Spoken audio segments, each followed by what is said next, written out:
Pada kesempatan kali ini kami akan membahas mengenai sejarah Syamsyiadat pertama. Syamsyiadat pertama mewarisi tahta di Ekalatum dari Ilaqab Qabu.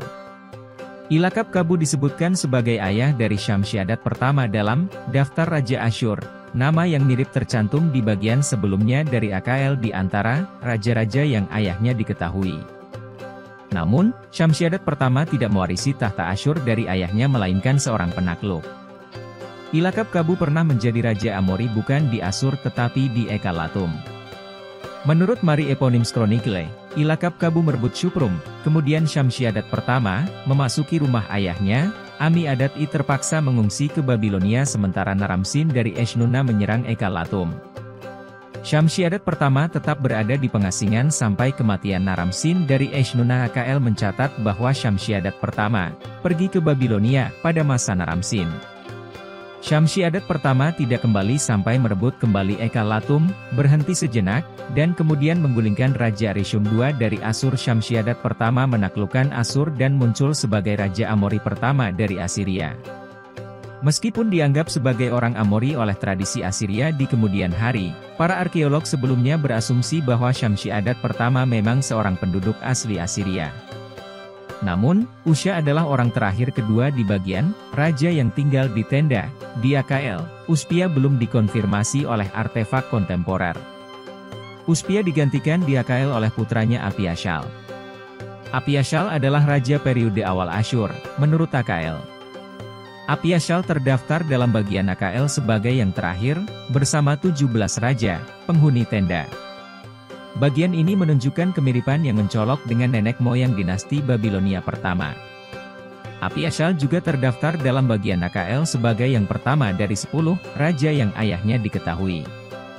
Bagian ini ditulis dalam urutan terbalik, dimulai dengan Aminu dan diakhiri dengan Apiashal, 10 raja yang merupakan nenek moyang, sering ditafsirkan sebagai daftar nenek moyang Syamsyiadat pertama. Sesuai dengan asumsi ini, para ahli menyimpulkan bahwa bentuk asli AKL telah ditulis sebagai upaya untuk membenarkan bahwa Syamsyiadat pertama adalah penguasa sah negara kota Asur dan untuk mengaburkan kekuasaannya. Pendahulu non-Asyur dengan memasukkan nenek moyangnya ke dalam silsilah asli Asyur. Namun penafsiran ini belum diterima secara universal. Cambridge Ancient History menolak interpretasi ini dan malah menafsirkan bagian tersebut sebagai milik nenek moyang Sulili. Di negara kota Asur, Syamsyiadat pertama menyandang gelar Gubernur Asur. Tablet batu dengan prasasti Akkadia telah ditemukan di dekat kuil Dewa Asur. Banyak batu bata dan benda di dalam candi yang diukir tulisan Syamsyiadat pertama, pembangun kuil Asur. Dalam prasasti ini ia mengaku sebagai Raja Alam Semesta, dan pemersatu negeri antara Tigris dan Efrat. Dia menegaskan bahwa Raja Dataran Tinggi telah memberikan penghormatan kepadanya dan bahwa dia telah membangun kuil Enlil. Dia menguraikan harga pasar pada waktu itu sebagai 1 shikal perak bernilai 2 kor jelai, 15 minawal, atau 2 seh minyak. Syamsyiadat pertama mengambil alih kota Shekna yang telah lama ditinggalkan, mengubahnya menjadi ibu kota kerajaan Mesopotamia atas, dan kemudian menamainya Ubat Enlil sekitar 1808 sebelum Masehi. Selama masa pemerintahannya, kerajaan Mesopotamia atas bersaing memperebutkan kekuasaan di Mesopotamia bawah melawan Raja Naram-Sin dari Eshnunna, penerus Naram-Sin, dan Yahdunlim dari Mari. Target utama ekspansi adalah kota Mari, yang menguasai jalur karavan antara Anatolia dan Mesopotamia. Raja Yahdunlim dari Mari dibunuh oleh hamba-hambanya sendiri. Pewaris tahta Mari, Zimrilim, terpaksa melarikan diri ke Yamhad. Syamsyiadat pertama memanfaatkan kesempatan itu dan menduduki Mari sekitar 1796 sebelum Masehi. Dia menempatkan putra-putranya di lokasi geografis utama dan memberi mereka tanggung jawab untuk mengawasi wilayah tersebut. Syamsyiadat pertama menempatkan putra sulungnya di atas tahta Ekalatum, sedangkan Syamsyiadat pertama tetap di Ubat Enlil. Syamsyiadat saya menempatkan putra keduanya, ya sebelum Masehi Adat, di atas tahta di Mari.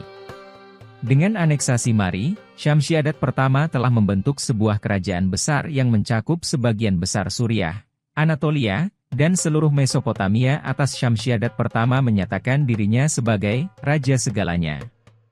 Raja Dadusha dari Eshnunna, membuat aliansi dengan Syamsyiadat pertama untuk menaklukkan wilayah antara dua sungai Zab sekitar 1781 sebelum Masehi.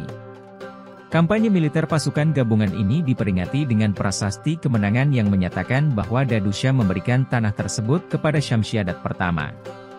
Syamsyiadat pertama kemudian berbalik melawan Dadusha dengan menyerang kota-kota termasuk Shadupum, Nereptum dan Andarik. Pada prasasti Syamsyiadat pertama membanggakan pendirian prasasti kemenangan di pantai Mediterania, tetapi ini mungkin mewakili ekspedisi singkat daripada upaya penaklukan. Kampanyenya direncanakan dengan cermat, dan pasukannya mengetahui semua metode klasik pengepungan, seperti mengepung benteng dan mendobrak. Nama tahun kelima putra dan penerus Dadusha, Ibalpil II mencatat kematian Syamsyiadat. Syamsyiadat pertama adalah seorang organisator yang hebat dan dia memegang kendali yang tegas dalam semua urusan negara, mulai dari kebijakan tinggi hingga penunjukan pejabat dan pengiriman perbekalan. Mata-mata dan propaganda sering digunakan untuk memenangkan kota-kota saingan. Dia mengizinkan wilayah yang ditaklukkan untuk mempertahankan beberapa praktik mereka sebelumnya. Di Niniwe dia menggunakan sumber daya negara untuk membangun kembali kuil Ishtar. Penguasa lokal kota Katara mempertahankan otoritasnya ketika mereka dimasukkan ke dalam kerajaan Mesopotamia atas. Pengguna sistem penanggalan eponim Assyria ini diberlakukan di seluruh kerajaan Mesopotamia atas di kota-kota seperti Mari, Tutul, Terka, dan ibu kota Ubat Enlil. Syamsyiadat pertama terus memperkuat kerajaannya sepanjang hidupnya, namun seiring bertambahnya usia, negara menjadi lebih rentan dan kekuatan besar tetangga Yamhad dan Eshnunna mulai menyerang. Kekaisaran ini kurang kohesi dan berada dalam posisi geografis yang rentan. Tentu saja, kebangkitan Syamsyiadat pertama membuatnya iri dengan raja dan suku tetangganya, dan sepanjang masa pemerintahannya, ia dan putra-putranya menghadapi beberapa ancaman terhadap kendali mereka. Setelah kematian Syamsyiadat pertama, Eshnunna merebut kota-kota di sekitar Asur. Ketika berita kematian Syamsyiadat pertama menyebar, saingan lamanya berusaha menggulingkan putra-putranya dari tahta. Ya sebelum Masehiyah Adat segera diusir dari Mari oleh Zimrilim, dan sisa kekaisaran akhirnya hilang pada masa pemerintahan Imedagan pertama dan Mutashkur, yang pertama sampai koalisi Mari, Andarik, dan Eshnunna, kemudian dengan penguasa Amori lainnya, Hammurabi dari Babilonia. Terima kasih sudah mengikuti video-video kami, jangan lupa share, like dan subscribe agar bisa selalu mengikuti update video dari kami.